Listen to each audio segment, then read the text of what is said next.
తుర్కపల్లి మండలం గంధమల్ల గ్రామ పరిధిలోని భీమరగూడెంకు బ్రిడ్జి నిర్మించాలని గ్రామస్తులు ప్రభుత్వాన్ని డిమాండ్ చేశారు. ఈ సందర్భంగా గ్రామస్తులు వాగు వద్ద నిరసన కార్యక్రమం చేపట్టారు. అనంతరం వారు మాట్లాడుతూ గంధమల్ల గ్రామ పరిధిలోని భీమరగూడెం గ్రామం నుండి బయటకు వెళ్లడానికి భీమరగూడెం నుండి పేర్లపల్లికి రోడ్డు మార్గం కలదని, అటు రోడ్డు మార్గం మధ్యలో పేర్లపల్లి భీమరగూడెం వాగు వర్షాకాలంలో నీళ్లు రావడంతో గ్రామానికి రాకపోకలు నిలిచిపోవునని ఆవేదన వ్యక్తం చేశారు. వాగుపై చిన్నపాటి బ్రిడ్జి నిర్మించాలని, ఇప్పటికైనా ప్రభుత్వం స్పందించి బ్రిడ్జిని ఏర్పాటు చేయాలని కోరారు. ఈ కార్యక్రమంలో గ్రామస్తులు, మహిళలు పాల్గొన్నారు.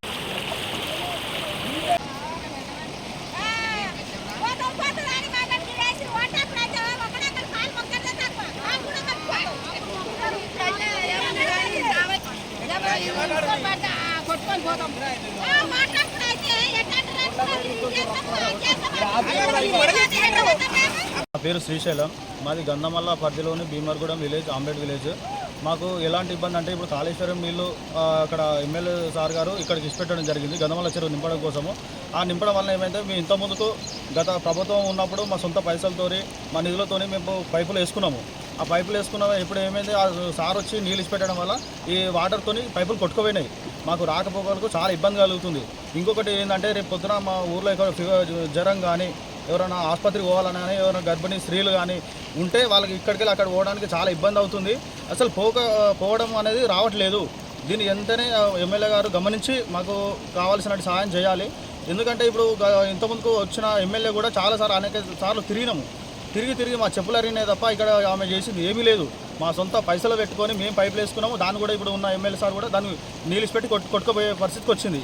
ఎందుకంటే చిన్నపిల్లలు స్కూల్ ఒక వారం రోజులు అవుతుంది. ఎమ్మెల్యే గారు మా బాధను అర్థం చేసుకొని బ్రిడ్జి వెంబడే నిర్మించాలి. ఒకవేళ నిర్మించలేకపోతే మేము ఎంఆర్ఓ ఆఫీస్ దగ్గర కానీ ధర్నా చేస్తాం. మా గ్రామస్తులు అందరం వస్తాము. అందరం వచ్చి ఖచ్చితంగా అక్కడ కూర్చొని ధర్నా చేసే పరిస్థితి వస్తుంది. అలాగే ఎమ్మెల్యే సార్ మీ ఇంటి దగ్గరికి కూడా వచ్చి ధర్నా చేస్తాము. తినగానే ఏం లేకుండా మీ ఇంటికాడ కూర్చొని ధర్నా చేసి ఖచ్చితంగా మేము పోరాడతాము. మహేందర్ రెడ్డి కూడా వీళ్ళే కూడా 6 నెలల ఎలక్షన్కి 6 నెలల ముందు కూడా ఆయన కూడా వచ్చి చూసిపోయాడు. మీకు ఏమైనా ప్రాబ్లం ఉంటే సొల్యూషన్ చేస్తా అని చెప్పిండు.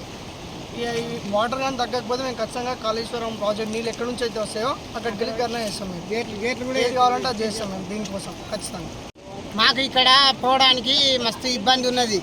పోతందుకు ఇబ్బంది ఉంది, పిల్లలకు ఇబ్బంది, మాకు ఇబ్బంది, పనులకు వెళ్ళడం లేదు. ఎక్కడ చేసినా ఏం దారి లేదు మాకు. ఇక్కడనే మాకు ఈ వాగులో కొట్టుకుపోయే పరిస్థితి ఉన్నది మాకు. ఎక్కడ చూసినా నీళ్ళే, ఏ దారి లేదు. మేము నడమ అడవిలు ఉన్నట్టున్నాం మేము.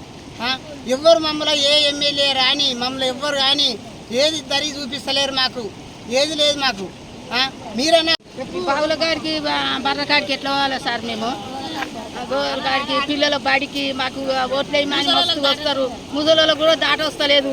దాటరాంది ఎట్లా రావాలి? దబ్బున జ్వరాలు వస్తాయి. జ్వరాలు వస్తే మేము ఎట్లా రావాలి అంటే భయపడుతున్నాం. ఏది లేకుండా మారుతారు చేస్తలేము. మేము ఎట్లా తేవాలి సార్? కాలు మక్కినప్పుడు వేస్తాము. మేము ఓట్లు వేస్తలేమా? మా ఊరికి ఏమి ఉండదా? కావాలి